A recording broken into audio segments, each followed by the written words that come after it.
सुधारक आहेत सार्वजनिक काका। कोण? सार्वजनिक काका। आता यांचा जन्म 1828 मध्ये झाला होता। कधी झाला होता? 1828 मध्ये। आणि कुठे झाला होता? तर 1828 मध्ये यांचा जन्म सातारा येथे झाला होता। आता यांचं मूळ नाव सार्वजनिक काका आहे का? नाही, तर यांचं मूळ नाव आहे गणेश वासुदेव जोशी। आता सार्वजनिक काका हे नाव का पडलं?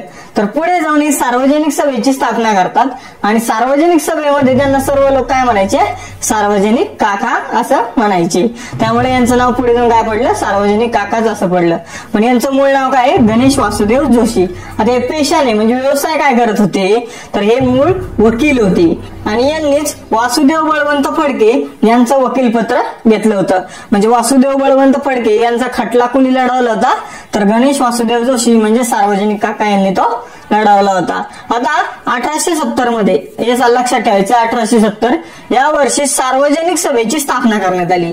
ही सर्वात महत्वाची गोष्ट आहे, कारण काँग्रेस आधी महाराष्ट्रामध्ये काँग्रेस सारखी जी एक संस्था होती जी लोकांसाठी कार्य करायची ती कोणती होती? सार्वजनिक सभा।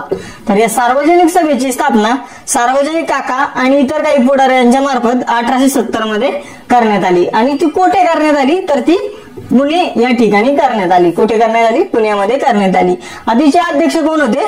तर श्रीमंत श्रीनिवासराव पंत प्रतिनिधी हे याचे अध्यक्ष होते। आता सार्वजनिक काकांचं आपल्याला कार्य लक्षात घ्यायचंय, तर यांनी काय केलं? स्वदेशीचा पुरस्कार केला, त्याचबरोबर लघु उद्योगांचा यांनी आग्रह केला।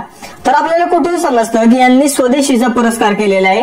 तर लॉर्ड लिटन हा जो व्हायसरॉय होता याने याच्या कार्यकाळात एक दरबार भरवला होता, तो होता दिल्ली दरबार।